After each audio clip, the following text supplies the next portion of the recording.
Hi hello welcome to Shanmukha రుచులను మనం ఈరోజు చేసుకోబోతున్న రెసిపీ వచ్చేసి రెస్టారెంట్ స్టైల్లో పాలక్ పన్నీర్ అండి. చపాతీల్లోకి, పరోటాల్లోకి, పుల్కాల్లోకి చాలా బాగుంటుందండి. ముందుగా వీడియోలోకి వెళ్ళి చూద్దామండి. ముందు పాలకూరను పెద్దగా కట్ చేసుకొని కడిగి పెట్టుకొని నీళ్ళు పోయేంత వరకు వడకట్టుకోవాలండి. తర్వాత స్టవ్ ఆన్ చేసుకొని ప్యాన్ పెట్టుకొని దాంట్లోకి ఒక 2 టీ స్పూన్ల దాకా ఆయిల్ వేసుకొని ఆయిల్ బాగా హీట్ ఎక్కించుకున్న తర్వాత ముందుగా శుభ్రం చేసి పెట్టుకున్న పాలకూర వేసుకోవాలండి. 3 కట్టలు పాలకూర వేసుకొని నేను వాటర్లో వేయకుండా ఇలా ఉడికించుకోవడం వల్ల కూడా గ్రీనిష్ బాగా ఉంటుందండి. టేస్ట్ కూడా బాగుంటుందండి. ఒక 5-6 జీడిపప్పులు వేసుకొని బాగా మగ్గించుకోవాలండి. ఒక 5-6 జీడిపప్పులు వేసుకొని బాగా మగ్గింది అనుకున్న తర్వాత మూత పెట్టేసుకొని ఇలా దగ్గరకు వచ్చిన తర్వాత మూత పెట్టేసుకొని ఒక 5-6 నిమిషాలు బాగా ఉడికించుకోవాలండి. ఒక 5-6 నిమిషాలు బాగా ఉడికింది అనుకున్న తర్వాత మళ్ళీ మూత తీసుకొని ఒక 5-6 పచ్చిమిరపకాయలు వేసుకొని బాగా ఉడికించుకోవాలండి. ఒక 5-6 నిమిషాలు అంతా ఒకసారి కలిసేటట్టు బాగా వేగింది అనుకున్న తర్వాత స్టవ్ ఆపేసుకొని ఈ మిశ్రమాన్ని మొత్తము మిక్సీ జార్లో తీసుకొని బాగా చల్లార్చుకోవాలండి. మీరు తినే కారాన్ని బట్టి ఇంకా పచ్చిమిరపకాయలు వేసుకోవచ్చండి. ఇది ఘాటుగా ఉండదండి. ఈ కూర కమ్మగానే ఉంటుంది. ఇది బాగా చల్లారింది అనుకున్న తర్వాత మెత్తగా గ్రైండ్ చేసుకొని పక్కకు పెట్టేసుకోవాలండి. ఇది పక్కకు పెట్టేసుకోవాలి. మెత్తగా గ్రైండ్ చేసుకున్న తర్వాత పక్కకు పెట్టేసుకున్న తర్వాత మళ్ళీ స్టవ్ ఆన్ చేసుకొని అందులోకి ఒక 5-6 టీ స్పూన్ల దాకా ఆయిల్ వేసుకొని ఆయిల్ బాగా హీట్ ఎక్కించుకోవాలండి. ఆయిల్ బాగా హీట్ ఎక్కింది అనుకున్న తర్వాత అందులోకి 1 టీ స్పూన్ దాకా బటర్ వేసుకోవాలి. 1 టీ స్పూన్ బటర్ వేసుకొని బటర్ కూడా కరిగింది అనుకున్న తర్వాత ఒక 1/2 టీ స్పూన్ జీలకర్ర వేసుకోవాలండి. ఒక 1/2 టీ స్పూన్ జీలకర్ర వేసుకొని జీలకర్ర కొంచెం వేగింది అనుకున్న తర్వాత సన్నగా కట్ చేసుకున్న ఉల్లిపాయ ముక్కలు వేసుకోవాలండి.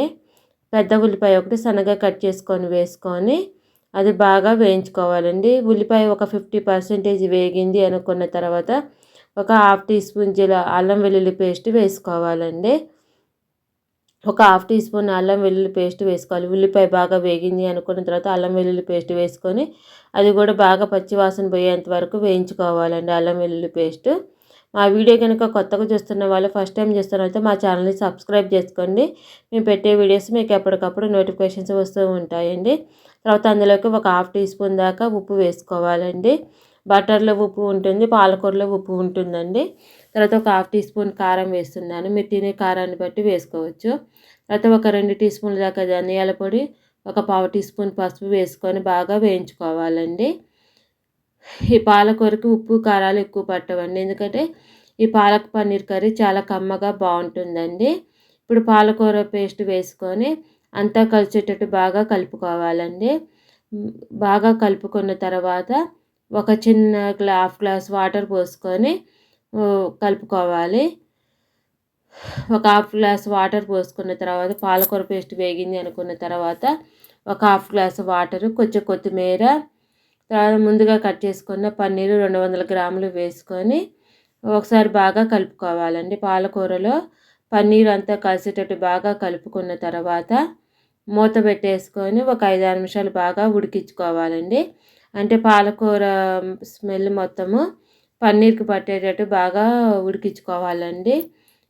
వేసుకున్న మసాలాలన్నీ పన్నీర్కి పెట్టేటట్టు బాగా కలుపుకొని మూత పెట్టేసుకొని ఉడికింది అనుకున్న తర్వాత మళ్ళీ మూత తీసుకొని ఒకసారి బాగా కలుపుకోవాలండి. కలుపుకున్న తర్వాత ముందుగా వేయించి పొడి చేసి పెట్టుకున్న కసూరి మేతి వేసుకొని ఒక 1/2 టీ స్పూన్ దాకా గరం మసాలా వేసుకొని అంతా కలిసేటట్టు బాగా కలుపుకున్న తర్వాత ఒక 2-3 నిమిషాలు బాగా ఉడికించుకోవాలండి. ఒక 1/2 టీ స్పూన్ ఉప్పు పట్టిద్దండి. తర్వాత పాల మీద మీగడ వేసుకోవాలండి, అంటే ఫ్రెష్ క్రీమ్ వేసుకోవాలండి. నేను ఒక 3 టీ స్పూన్ల దాకా ఫ్రెష్ క్రీమ్ కూడా వేసుకొని అంతా కలిసేటట్టు బాగా కలుపుకున్న తర్వాత ఒక 2-3 నిమిషాలు బాగా ఉడికింది అనుకున్న తర్వాత స్టవ్ ఆపేసుకొని ఒక బౌల్లో తీసుకొని సర్వ్ చేసుకోవటమేనండి.